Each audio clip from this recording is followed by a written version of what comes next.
kaya itong kakasuhan at sino yung babaliktad? So sa interview ni Miss Cathy Binag kay Miss Maharlika the other day, was it yesterday? Yeah, yesterday lang 'no? Ay may sinabi si Miss Cathy Binag na may babaliktad.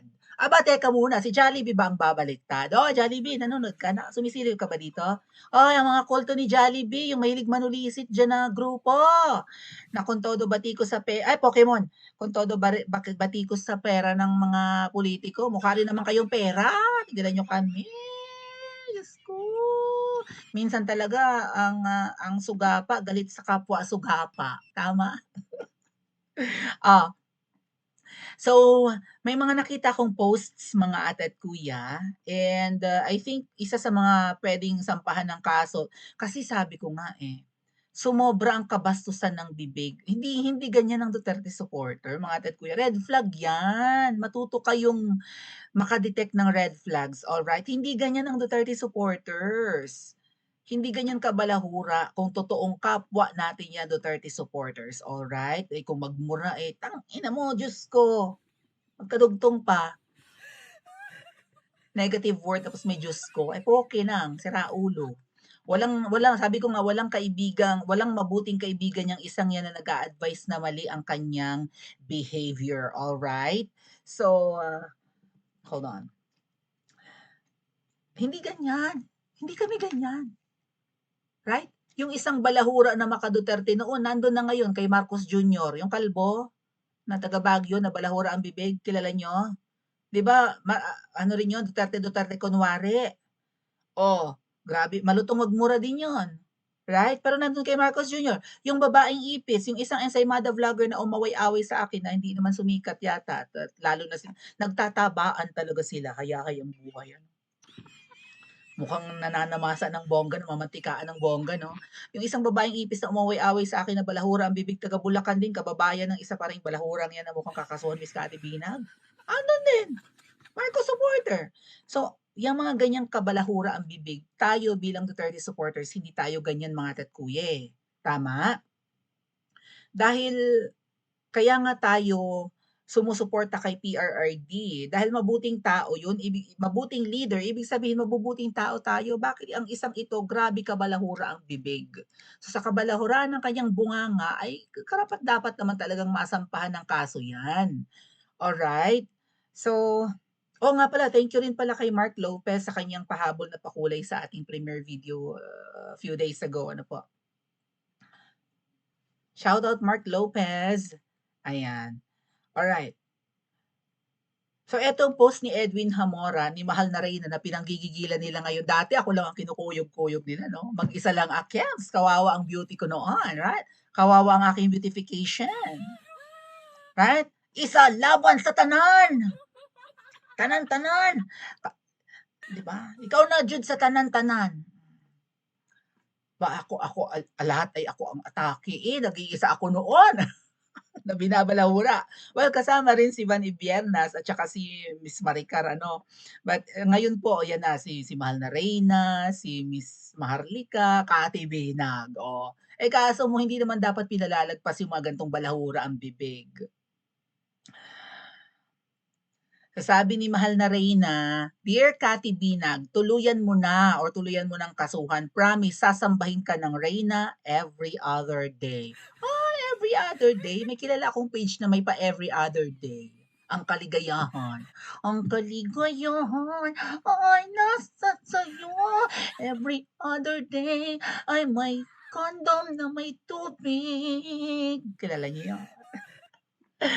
Okay, hindi lang si mahal na Reyna Edwin Hamora ang post about sa kaso. Even si ano po, si, Miss Malu Tiquia.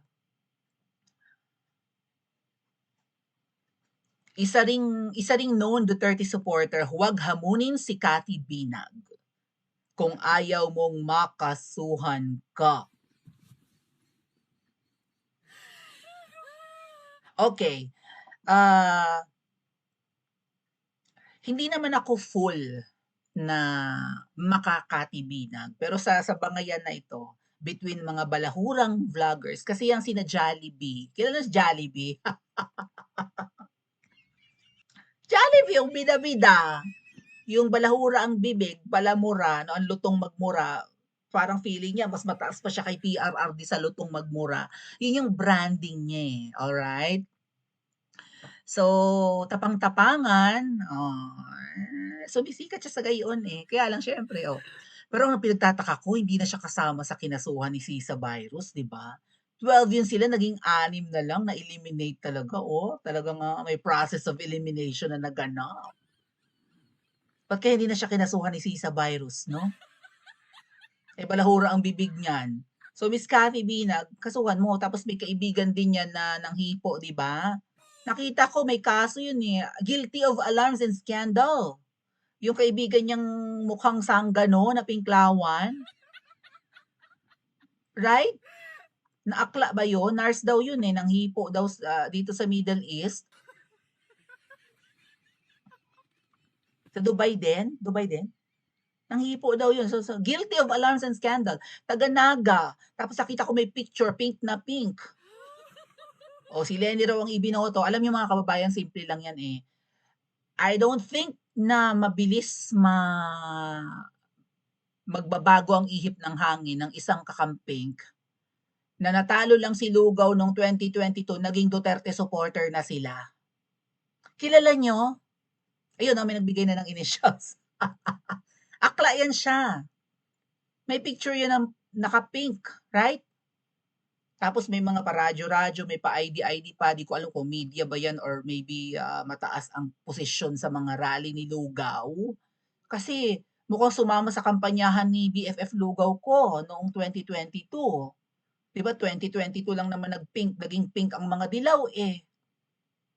So nangangampanya pa kay Lugaw itong best friend ni Jollibee. Kaya Jollibee? Jollibee? Ano ba pangalan niya? Malay ko, di ko siya pinapanood. Boring yan. Balita ko, bumubula na naman ang bibig kagabi. May kasama raw siya pinakyat siya sa kanyang vlog, sa kanyang live kagabi na binura-mura niya. Sinuka mo, kinain mo ulit? Taituring mo, kinain mo ulit? Kasi nga nagkakampihan sila laban kay Miss Maharlika ngayon. Nga pala, maisingit ko lang, meron palang, maybe we could discuss this sa next nating live. Meron daw Oplan, Oplan, ano ba yun? May pinost ako nun eh. Oplan, ano ba yun? Eliminate Mother Dragon, something. May dapin ko nga. Pinost ko yun eh. Balak talaga nilang ibagsak si Mother Dragon, mga kababayan. Kasi hodang, 'di ba, mukha na silang bobo sa kanilang mga pinagsasabi para madurog lang nila si Mother Dragon. Pinost ko yun eh, dali. Hanapin ko.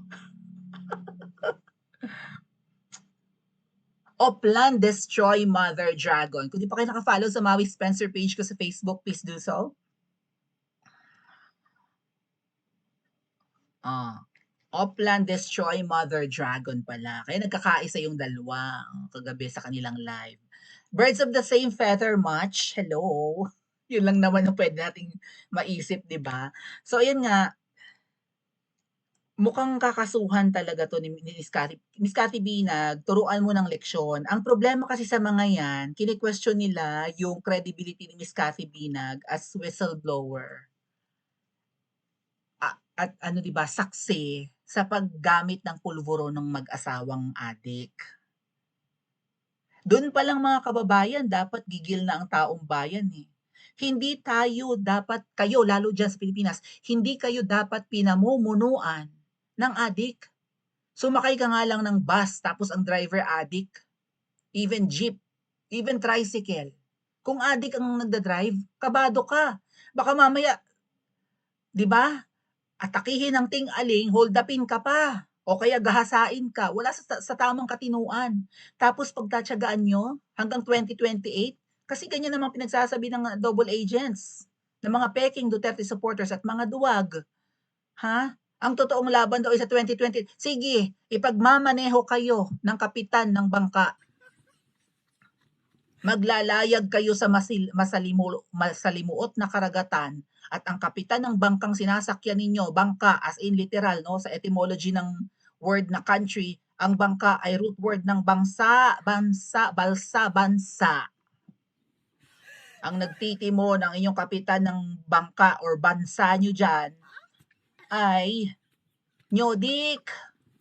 Saan kayo batungo? Baka doon pa kayo ma-shoot sa Bermuda Triangle.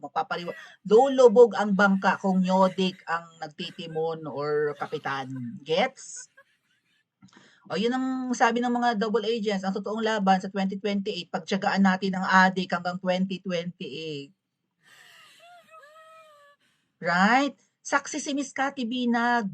Nanyodik yan. Inoferan pa siya ng asawa. Do you want pulveron? Ayaw ni Miss Cathy Binag. Bakit nila pinipressure yan?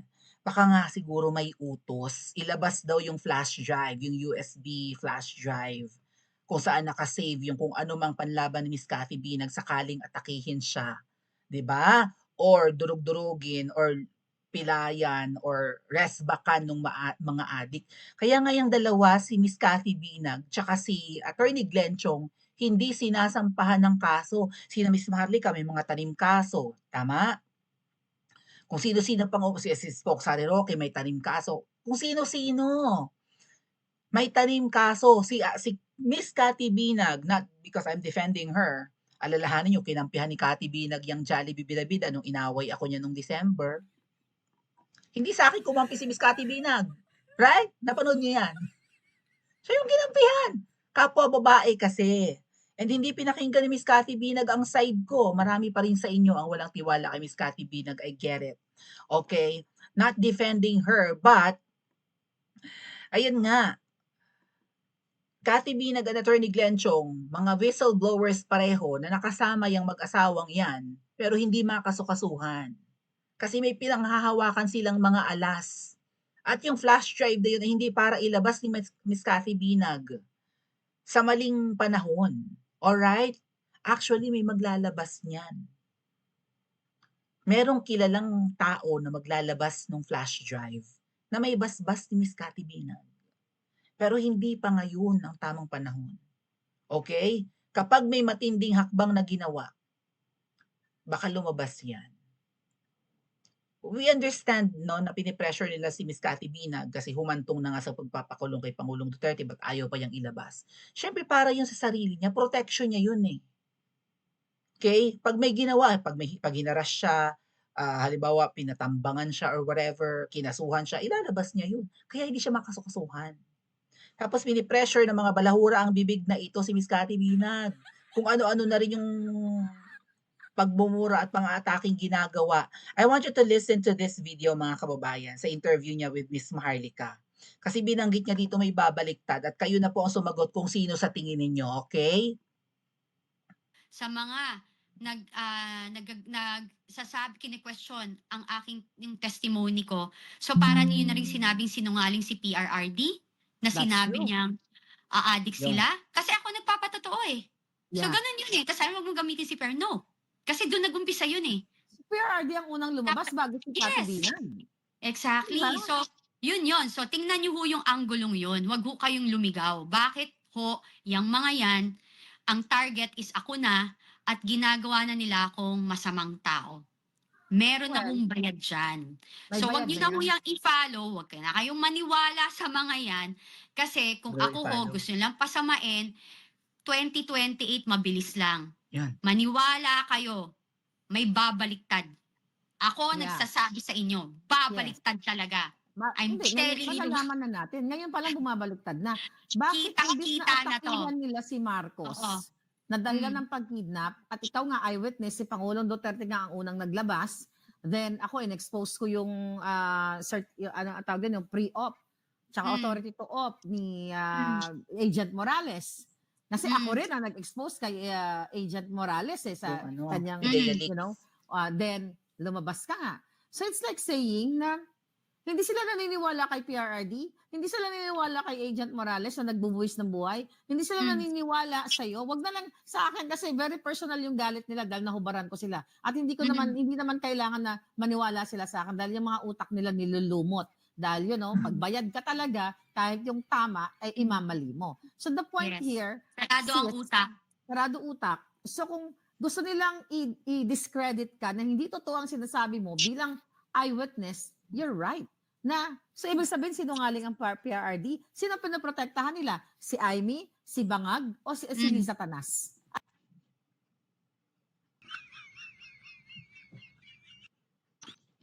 Babaliktad yung mga double agents. And I was, it was kind of risky na ako ang isa sa mga unang nakadiscover na merong mga peking Duterte supporters. Kasi, katulad may kausap ako kanina, bakit daw tong mga to, nagparinig ka lang or nasagi mo lang, grabe na yung aray. Grabe na yung reaction. Kasi nga, mukhang guilty. Mukhang may sugat. Right? So, correct. Next year, 2026, pag-uusapan na for sure ang 2028. Kasi 2027, filing of candidacy na. Marami talaga ang babaliktad. Marami ang aayaw na si VP Sara ang patatakbuhin natin sa 2028. Hahanap sila ng ibang susuportahan. Maybe yung iba magkukunwari pa rin na susuporta kay VP Sara, pero same as usual, mananaraydor lang. Pero yung ibang double agents na hindi nakatiis eh. 'Di ba? Deny to death pa noong una, nasusuportahan si Mangga. Nung kampanyahan, wala na, naglabasan ng totoong kulay. So I was really lucky rin in a way, although it was risky last year nung nalaman ko na may mga peke. Kasi lumabas ang totoong kulay nila nitong nakaraang eleksyon. At sa susunod na eleksyon sa 2028, lalo na next year, nagre-ready na ang lahat, marami ang babaliktad. Akala ko ba ako yung magiging Pebbles the second? Ba't parang sila? In the first place, pink naman yung isa. Right? Yung kaibigan ng Jollibee, pink, certified pink. So bakit sila magkaibigan? Hindi kaya si Jollibee ay pink rin? Oh. So ano ang dapat na parusa sa kasakaling maging guilty ito sa isasampang kaso mga paninira against Miss Cathy Binag? Ano ba? Daños perwisyo lang or multa lang or kulong? Ano ang gusto niyong parusa sa mga peking Duterte supporters? Pa-comment po sa comment section at mag-like and subscribe din po kayo.